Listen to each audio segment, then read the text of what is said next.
Afternoon, everyone. Thank you for joining us today for Live Talk with Hunter Milborne, the founder and CEO of Milborne Group.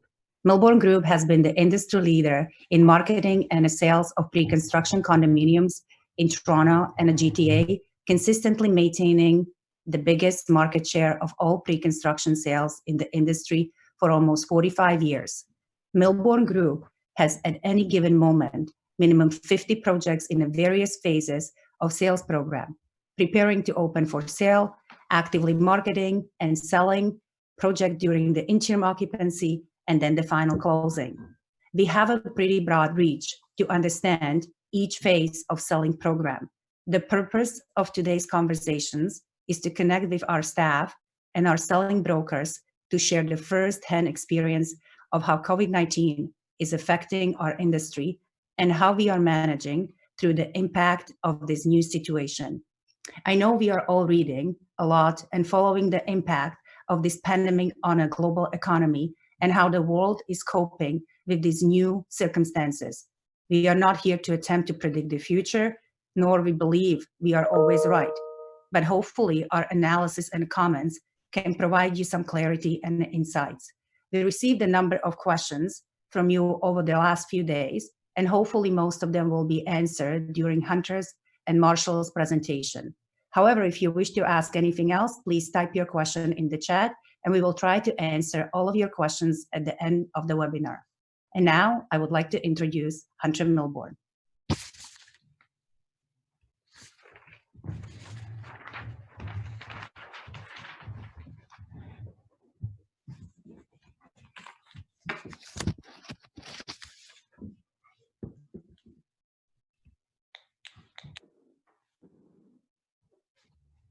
Good afternoon, everyone. Good afternoon, everyone. So I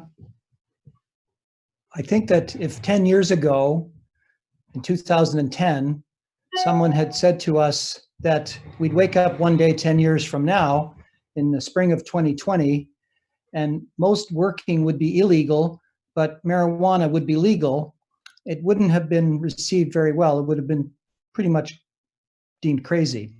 So here we are in a very crazy period, and I want to thank everyone for being with us today and sharing some insights as to how we can cope and prosper in this situation that we are in. So our priority number one in this day and age is the health and safety of all our stakeholders. I want to also pay tribute and thank all the healthcare workers and first responders for their heroic efforts every day going to work, including the cleaning staff at all hospitals. They're typically the front line and the unsung heroes in today's world. So what we're going to talk about today, our agenda is going to be the analysis of two banking reports, recent banking reports, one from CIBC and one from Royal Bank. I've found that Benjamin Tall from CIBC and Craig Waters from RBC have been very, very instrumental in predicting what's going to be happening, and their analysis is quite astute. We're going to hear from Marshall Tully, who is a mortgage broker and very experienced in the field of financings, which was a little bit beyond our capabilities, so I thought that would be important. We're going to do a little bit of an economic history lesson in terms of past downturns, how they're similar and how they're different, and what insights we can glean from that. Also, what is Milborne Group's present experience in terms of how is our March and projected April volumes comparing to what our usual volumes are. A little bit about technology, and towards the end, a lot about Toronto fundamentals, the fundamentals that make Toronto great, that were with us before, that are with us now, and that will be with us after.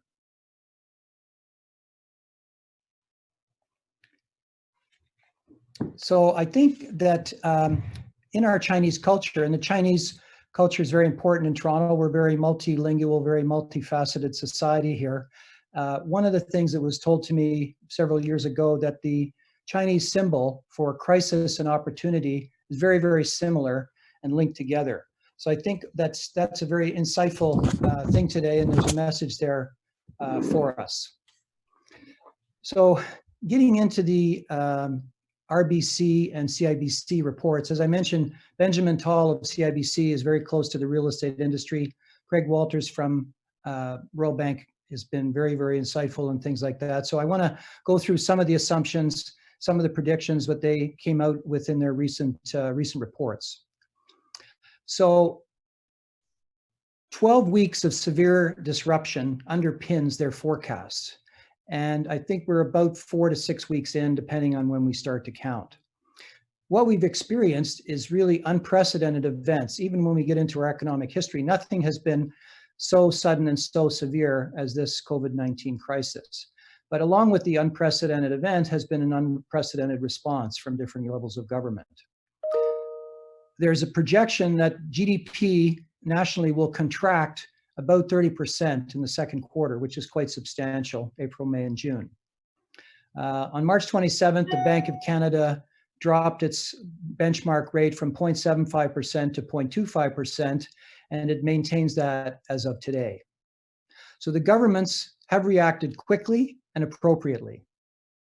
Even private sector companies have switched from making bridal gowns, underwear, plastic bottles, to making masks and shields. And as and when social distancing policies ease, this will alleviate some of the economic stress. Oil prices are down about 50% from the start of the year and projected to average around $30 to $31 for the balance of the year. And this drop, because Canada is so commodities based, has forced the Canadian dollar down approximately 10% from the US dollar. So currently, Canadian dollar stands at US dollar 1.41 Canadian. Getting back to normal will be a gradual process. Some industries, like education and public sector, should recover relatively rapidly. However, retail, food, and accommodation will be much slower to recover. It's projected that the volume of home resales are expected to fall approximately 20% for calendar 2020. Job losses and equity market declines will keep many buyers out of the market. So there will be downward pressure on prices in the resale market. And we'll have more to say about that after with respect to the pre-construction market. So we can expect the recovery in resale housing will be gradual. It's according to the banks, third quarter is when the recovery will begin, July, August, September. Low interest rates, as well as a pickup in immigration bode that the best part of the recovery will be in 2021. It's projected that the unemployment will be approximately 8% by year end. Workers are paid to stay at home or receive government wage subsidies program. So a little bit about the resale market here. I mean, the volume of resales is expected to fall because of those job losses in the equity markets, and the declines will keep some buyers away. There will be a downward pressure on prices, and that recovery is again projected to be in the third quarter. So the other comments that I would have on these reports is that they're, very objective and somewhat negative, but they're realistic. If unemployment is going to range in that 8%, 15%, perhaps up to 20%, we still are going to have 80 to 90% of people employed. So many people are still making money, and notwithstanding apprehension and uncertainty, they do have money to invest. When we go through these previous downturns in a little while, you'll see that these business cycles have been with us for many, many years, notwithstanding the impact and severity of the present one that we're in. Typically, the stock markets are always less attractive after these downturns just because of the volatility. So I believe that in the pre-construction world, because prices really can't fall, they shouldn't say they can't fall, but they typically won't, because they would go on hold first. If we go back to that 2008, 2009 recovery recession period when subprime mortgage crisis hit US, we really went on pause. We didn't sell much for 6 to 8 months, but then when it bounced back quite quickly. So I think that because the interest rates will be very low and that'll last for a long time, and that pent-up demand when things do come back to normal, the pre-construction world could be closer to a V-shaped recovery than a U-shaped recovery. And I think that the low Canadian dollar will help to bring more foreign buyers. The federal government and provincial governments have brought an unprecedented response. Federal government brought forth an avalanche of income and wage supports totaling $105 billion, which is 11.5% of GDP, which is one of the largest programs of all the developed countries in the world. We don't really know how long these economic conditions will exist, and I think that it generally points to a U-shaped recovery, which means slower for the general economy. So at this point, I'd like to introduce Marshall, my friend Marshall Tully. And Marshall is a graduate of Dalhousie University, who has a Bachelor of Commerce with a major in finance and a minor in entrepreneurial studies. He manages a portfolio of clients with debt needs that cover residential, end users, investors, multi-residential and commercial assets, with financing solutions for pre-approvals, for pre-construction, dealing with all banks, credit unions, mortgage finance companies, B lenders mix, and private lenders. So Marshall has some great insights for us, and I'll turn the program over to him now so he can give us some insights into that finance and appraisal mortgage world. Thanks, Hunter. Thanks, everyone, for joining us today, taking time out of your day to be here with us. So I'm going to, can everyone hear me there? Or actually the other way around, starting 45 years ago. So depending on how old you are, the chronology of this, you may have some memory or distant memory or no memory. But the point of this is we're going to analyze what happened, how long did it last, why did it start, why did it end, how did it end, and basically get a little bit of insight into what that may tell us about today. So the first one that I experienced was in April of 1974.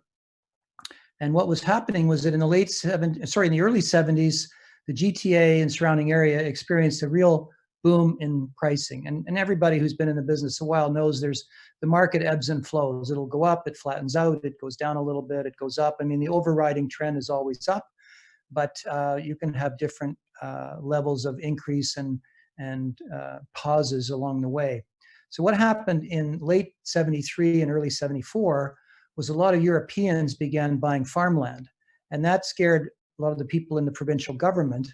So what they did was they put on a speculation tax that came into force. I remember it came in. It came in right about the time that I got my real estate license, and the market stopped. So on April 9th, 1974, the provincial speculation tax was introduced, and it put a 20% tax on any short-term gains from assignments or flips or whatever. But what they didn't do was they didn't put it only on farmland, they put it in on everything. And the other thing was that it was not deductible against federal tax. So if you basically sold a property and made $100,000, you could pay 50% to the federal government and another 20% to the provincial government and not have it deductible. So that really, really put a big break on the market.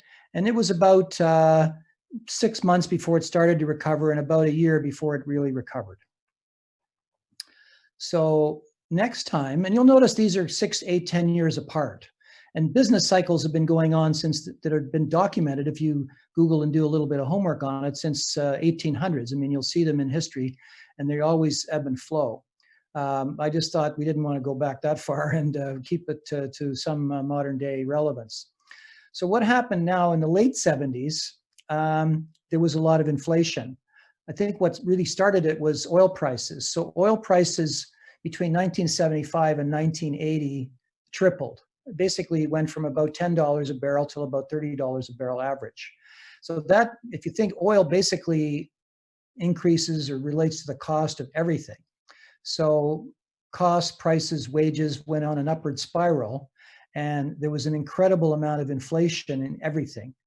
And that really started to take effect 79, 80, 80. So what happened was that the US government, because typically the Fed, which is the US government central bank, controls pretty much the free world monetary policy.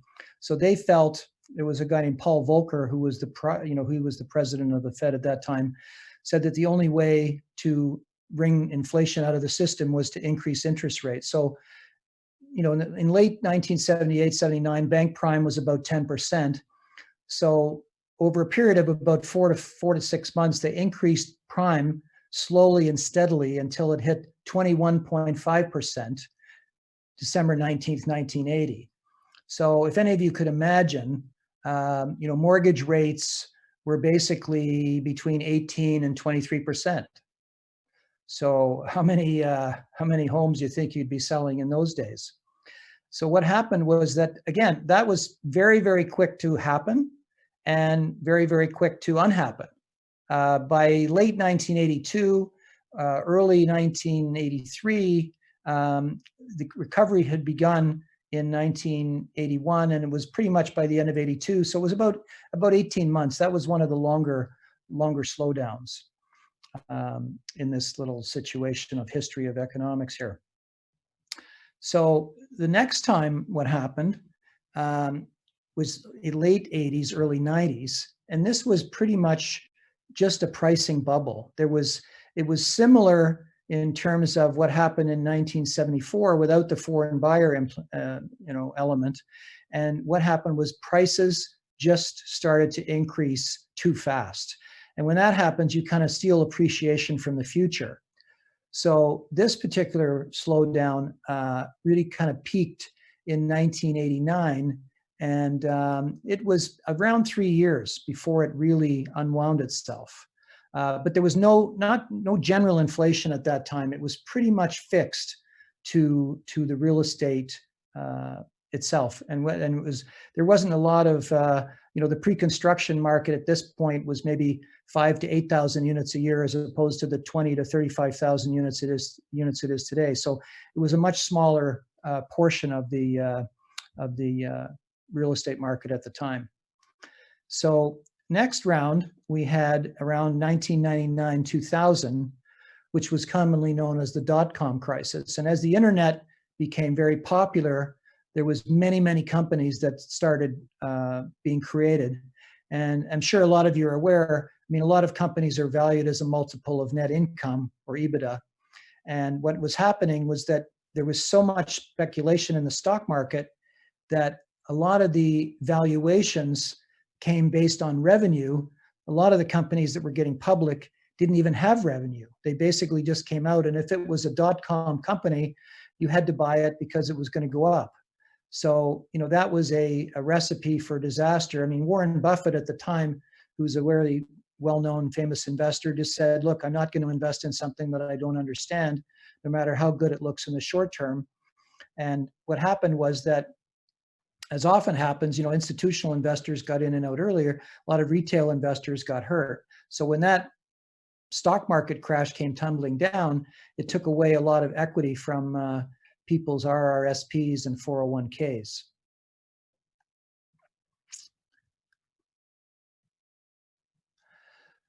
So 9/11 is something that a lot of you will remember. It was a terrorist attack in New York and Washington, and it was a very, very tragic thing from a human life point of view, but it also had a big effect on the stock market.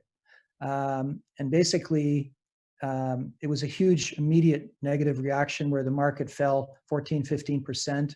The largest impact industries, again, were travel, airlines, and hotels.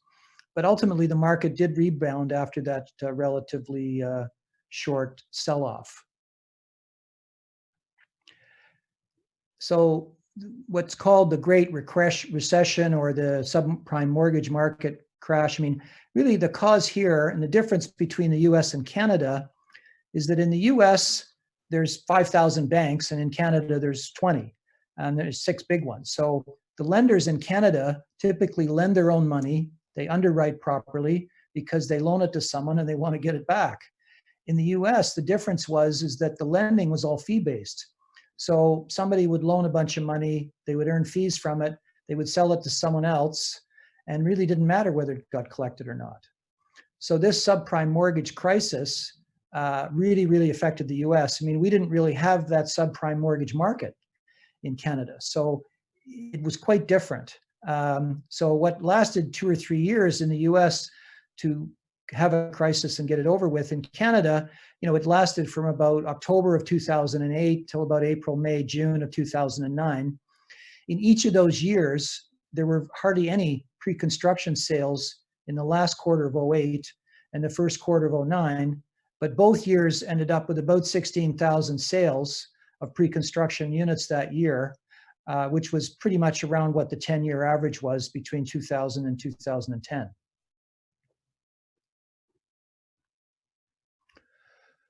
So here we are, and I guess if we count the beginning for us, it was March, but I guess for the beginning of the issue was in Wuhan in China in November, December of last year. So there's a lot of uncertainty, a lot of apprehension, and I talked to a friend of mine over the weekend in Shanghai, and things are apparently getting back to normal there. I talked to another friend and partner in Dubai this morning, and he said that basically for them to go to the grocery store, they have to make an online application, and there's no pedestrians, there's no cars on the street. Ramadan is coming, and it's a very, very draconian response to the government there. I guess when you have more dictatorship type governments, you have a little bit more of a serious response, and we'll see if that helps them. But let's just go and compare a little bit about similarities and differences of these downturns. So when you're in the middle of them, they're all bad, and they all seem to be the end of the world as we know it. But they all end, and things typically get better in the year or two or three after. So the difference with our current one, I mean, it's health induced, it's more global, and it is unprecedented in terms of its severity and the relentlessness with that it has taken over everywhere. So you have these unprecedented events, but you do have this unprecedented response. So in terms of how we have been affected, Milborne Group, I mean, typically we would sell, depending on the month of the season of the year. I mean, obviously December is a bit slower than the spring or fall. Sometimes the summer is slower, but we would average about 300 to 500 sales of pre-construction homes per month. In March of this year, we sold 200. And if I project April, my guess is it'll be 80 to 100. So, it's down about 75%, but it's not down to zero. We're still selling, but we're just innovating and doing some different things, which we'll talk about in a minute. A couple of bright spots over the last few weeks were we have a project called Davis in Newmarket that was, the sales office was closed for a while. It reopened in February, at the end of February, after a fairly significant price increase. And we sold over 40 units there in the last 6 weeks. And notwithstanding, we had to close the sales office along with our other sales office. We continued to sell at a bit, albeit at a slower pace. Mattamy has a project in Downsview that we recently opened to the broker community. When it first launched in the fall, it was just to our private databases. And in the last few weeks, we made about 20 sales. Price ranges were between 900,000 and $1 million. And Notting Hill Phase 2 released about 200 suites literally a week before things locked down here around March 12th, 13th, 14th. So I think it was March 10th. So what normally would have taken 2 or 3 weeks is probably taking about 6 weeks because nobody's meeting anybody. Everybody's online, their phones, they're videoing, they're just, learning how to do things differently.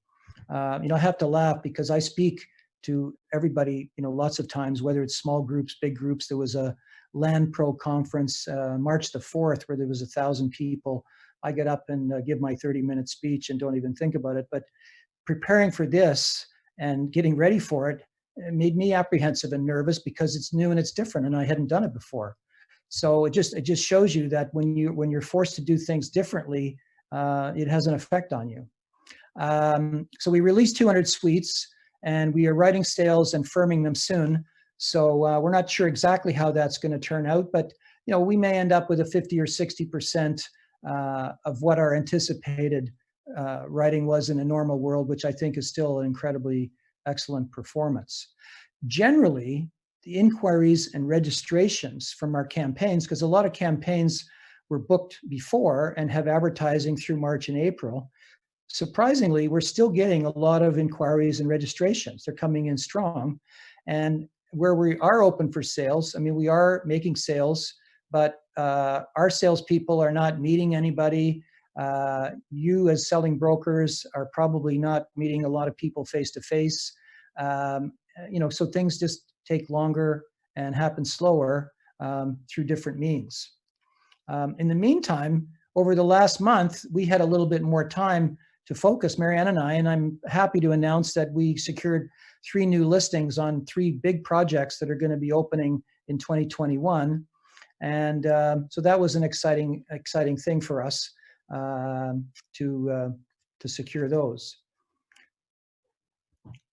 So generally on the technology side, the silver lining to this dark cloud is that we've been forced to adapt these new technologies, as uncomfortable as they may be. We had to adopt them faster. So we're doing a lot more videos, a lot more Zoom meetings, webinars to communicate and stay connected.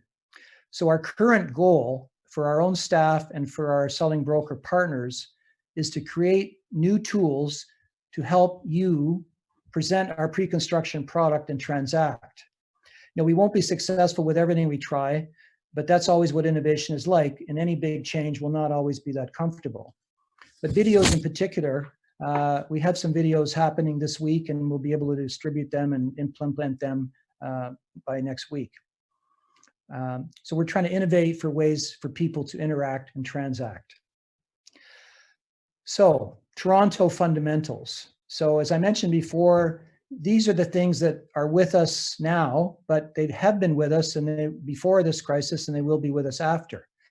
And I think that I feel very, very lucky and very, very grateful to be living in a city like Toronto, because there's no other city like Toronto in North America, South America, or Europe in terms of the multiculturalness, the growth, and just all of the great things about it. And gratitude is a good emotion to experience in a time like this. So the number one thing that is apparent in Toronto is the gap between supply and demand. Most of you probably heard me say this stuff before, but it's, I think, a pretty good review. I mean, CMHC came out with a study a few years ago and said Toronto needs 50 to 55,000 new homes per year to basically stay balanced.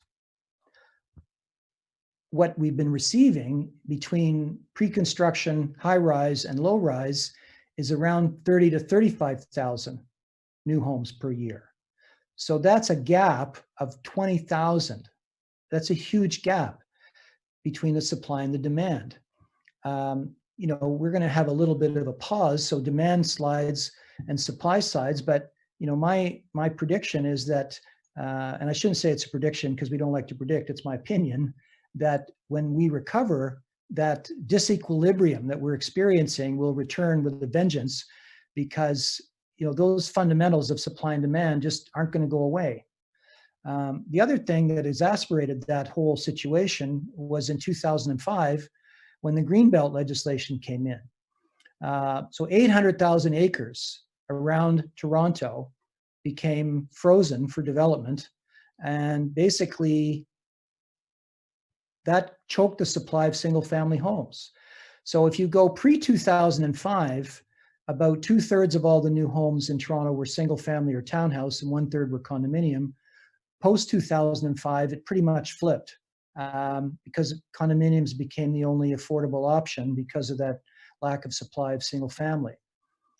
In 2012, CIBC came out with a study that said basically the most expensive real estate in the world was the islands: Singapore, Manhattan, Hong Kong.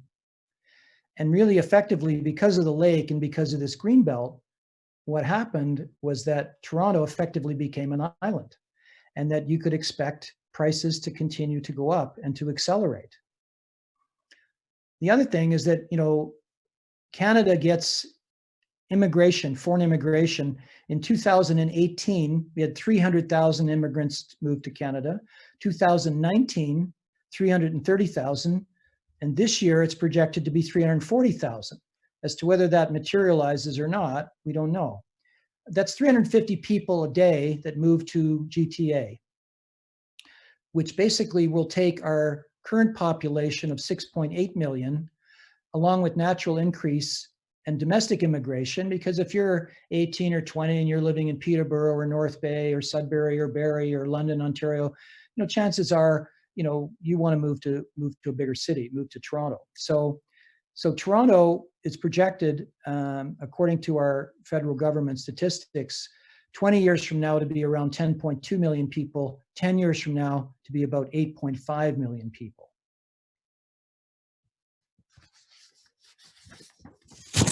So Toronto is really the economic engine of the country and North America's 4th largest city and fastest growing large city.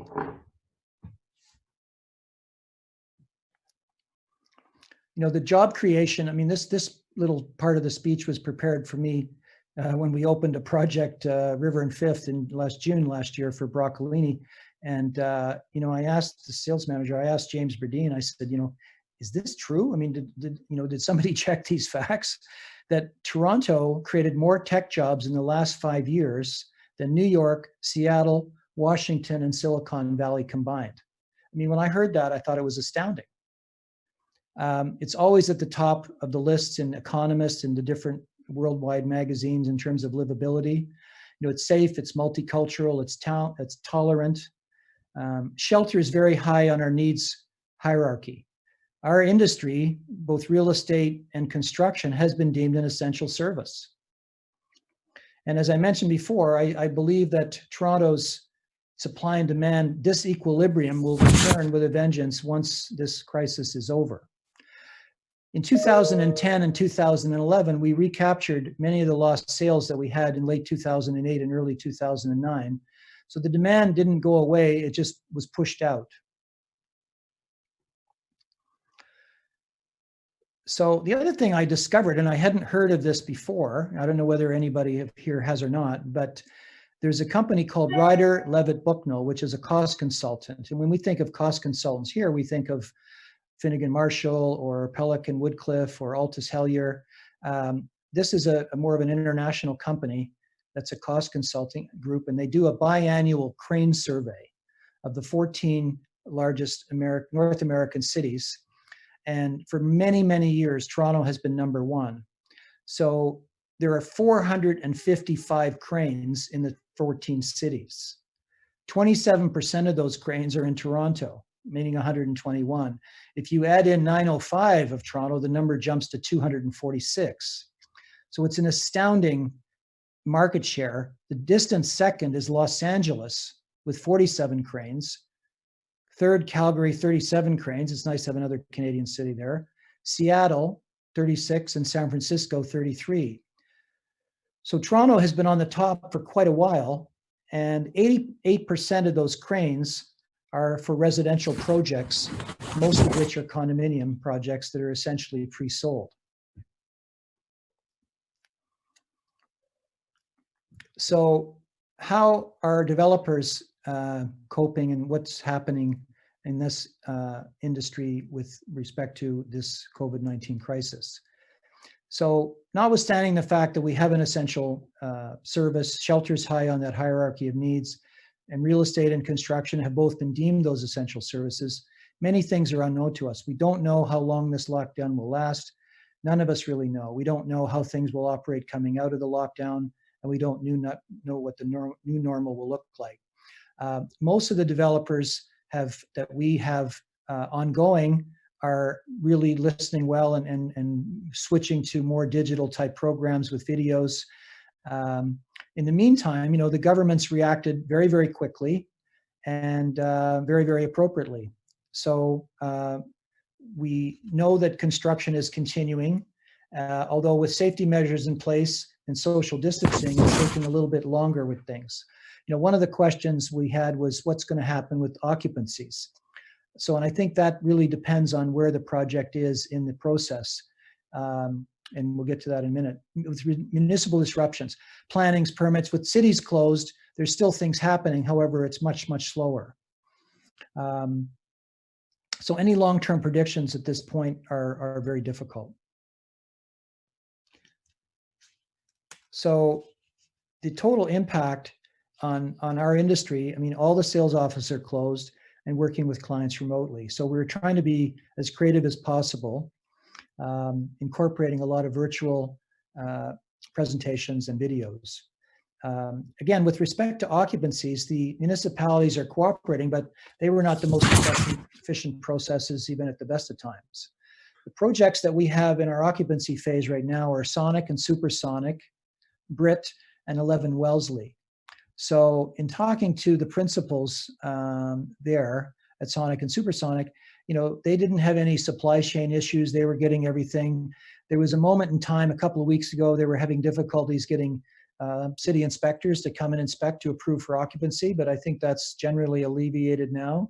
So the feedback that we have is that those occupancies are going relatively smoothly, and the feedback suggests that registrations and closing will proceed with minor delays because they were just so advanced in the process. You know, we're learning new things daily and we're adopting new ways to do business. If a project is just starting, it's very difficult to know, you know, how long, you know, if it's underway, they can continue. If it hasn't started yet, it can't start right now under present rules. So if it's early in the construction process, you know, we don't know just what's going to happen there. We talked to one other client that has a smaller building, about 100 units that we sold a few years ago. He said, you know, about 2/3 of his drywall guys and about 2/3 of his electricians were coming. So, you know, his June occupancy was probably going to be delayed till the middle of July. So it was about 6 weeks.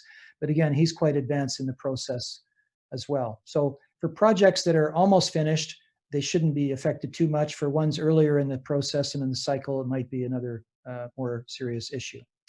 So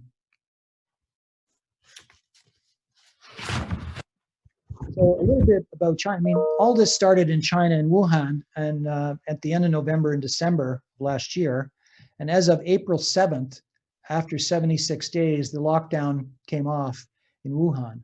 As I mentioned earlier, I chatted with a friend and partner in Shanghai, and they are essentially back to normal with extra health and safety concerns and sort of social distancing policies still in place, but most businesses and institutions are open. They still have fairly strict controls on particularly international flights and some domestic flights. So again, we're not here to predict the future, but hopefully our comments and opinions and analysis can provide you with some clarity and insight. And I would really just like to reiterate that we're so lucky and we should be so grateful that we do live in Toronto for a multitude of reasons on the economic side that we've discussed. Fiscal and monetary policies are really federal. And Canada, like it or not, primarily follows the US. So if we look at a general economic recovery globally, and particularly throughout North America, it will probably be very slow.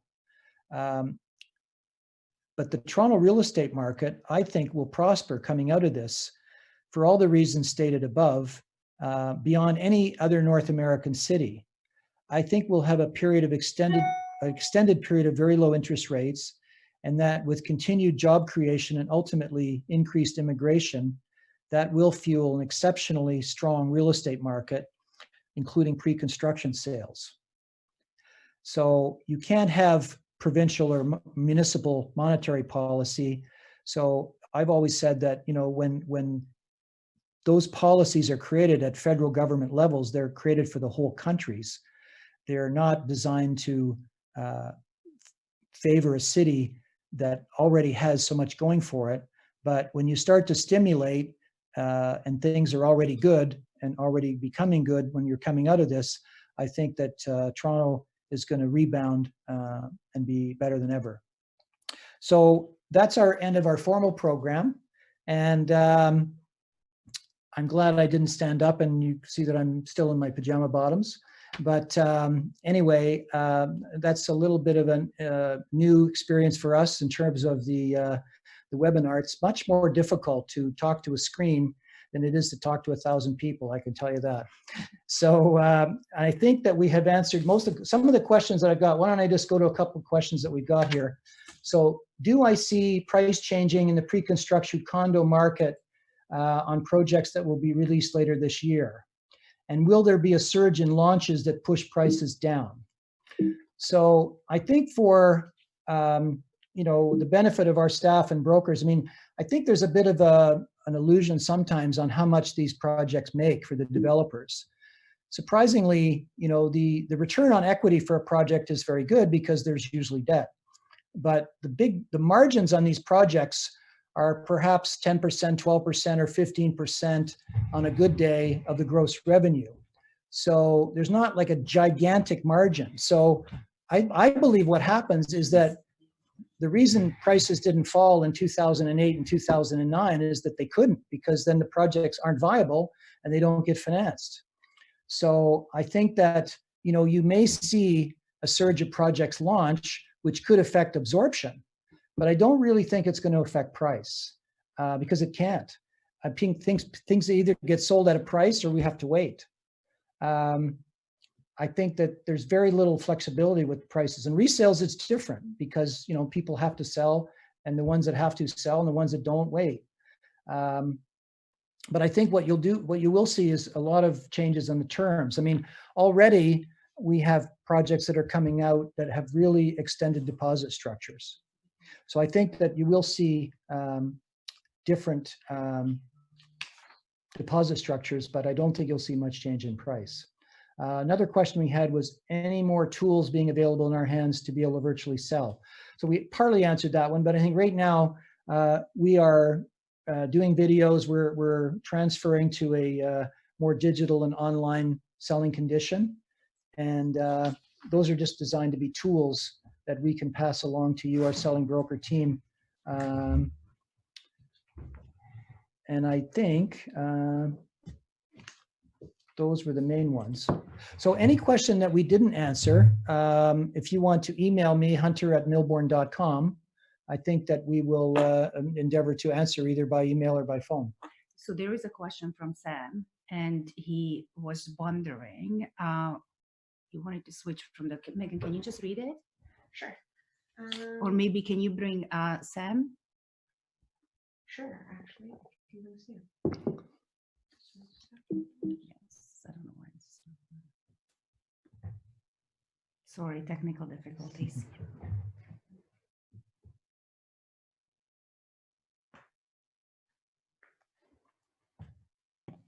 Hello. Hi, Sam.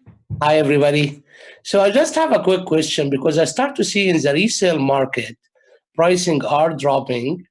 And basically, I think the gap between pre-construction prices and resale prices is getting bigger and bigger. And maybe in the next few months, you will see more listing in the resale. You will see more price decrease in the resale. So most pre-construction we sell to investors. In this case, you don't see a lot of investors that start to switch to buying resale versus pre-construction. Sorry, the question is, do you think that will? Do I think that will happen? Yeah. Listen, possibly, but I think that if I'm an investor, and I am, if I buy a resale, I'm closing in 60, 90, 120 days. Even if I get a great price, I've got to close it, I've got to rent it, I've got to manage it, paint it. I mean, I think one of the reasons why a lot of our customers buy pre-construction is they buy today and they don't really have to think about it for 3 years or 4 years or sometimes even 5 years. And history being what it was, and I believe history will repeat itself, is that there's typically a nice amount of appreciation between when that purchase is made and when the delivery happens. So I wouldn't say that, I don't know that there's a right or wrong answer to this. I mean, some customers may do that, and it may be difficult. I mean, what we may experience, Sam, and listen, sometimes it's easy, sometimes it's real easy, sometimes it's hard, sometimes it's real hard. So it may be real hard for the next little while, and then get only a little bit harder, and then before it gets easy again. So that may be a good point, but I don't know that there's anything we're going to be able to do about that because, the resale market is really based on needs. So if somebody really, really needs to sell, You know, I have a unit that I'm putting up for sale just to see what happens, whether it's, you know, it's not absolutely essential. So I'm going to put it up at what I probably would have put it up for before. I may list it a little bit closer to what I thought that I would be willing to take, to not fool around as much. But for me, if it sells, it sells. If it doesn't, it doesn't. But if someone has a situation where they're forced to sell, whether it's you know, if it's a power sale or if it's a more disparate situation, you know, you may find a bargain, and that could take somebody that might otherwise become a pre-construction customer. Okay, thank you, Hunter. Okay. Thank you. Anybody else would like to ask? We have a question from Max Borowski. So do you want to make him? Sure.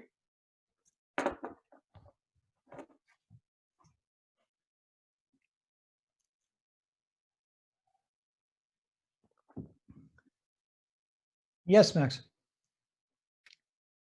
How are you? Very good. Not as nervous as I was when I started.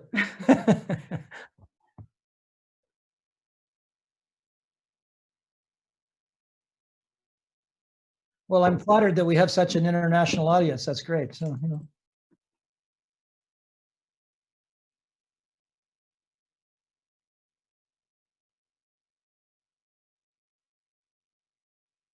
Ah, very good. Very good.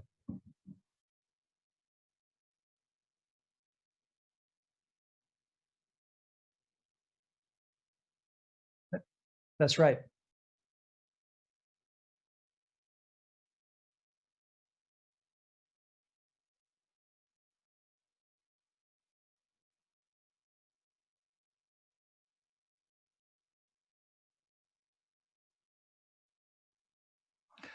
You know, I was on a Sotheby's conference call very recently, and there was your partner, the lady who has the franchise there for Ukraine, was yeah, she was really doing well. And Nico, my partner from Montenegro, was on that same call. But you know, as many people know, you know, we used to own the rights to Canada for Sotheby's that we sold. And I missed having the attachment to that brand because Sotheby's Realty is a great brand. So we got involved in Sotheby's in Serbia and Sotheby's in Montenegro, and also Sotheby's in the Middle East countries in UAE and Kuwait, Qatar, Bahrain, Oman, and Saudi.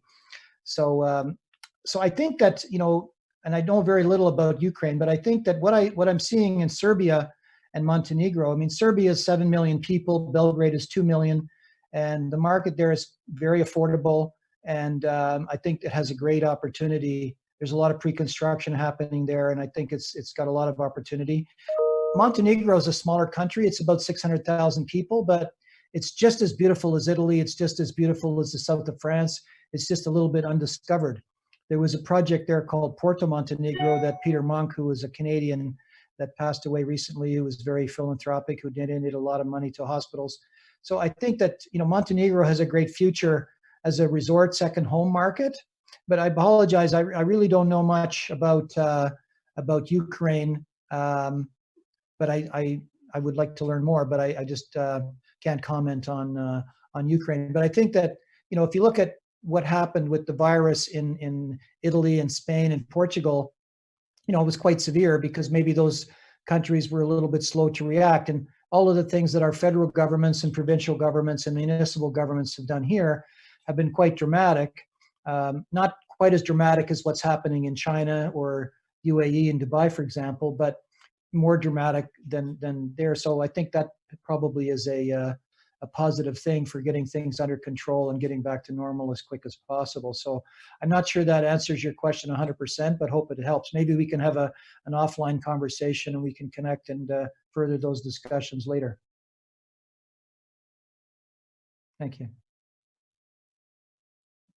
Any other questions? Okay. Do you have anything else that you would like to address? I think I had a long list of the questions, and I think we tried to cover a lot of them in our text and presentation. So this won't be the last one of these we'll do. I'm getting more used to them now too, so that I won't be as afraid. And so I'd like to thank everyone for joining. And if anybody has any constructive suggestions on, you know, content-wise or presentation-wise, how we could have made this better, I'd be really wonderful and willing to get your feedback. So thank you very much, and stay safe, and happy selling.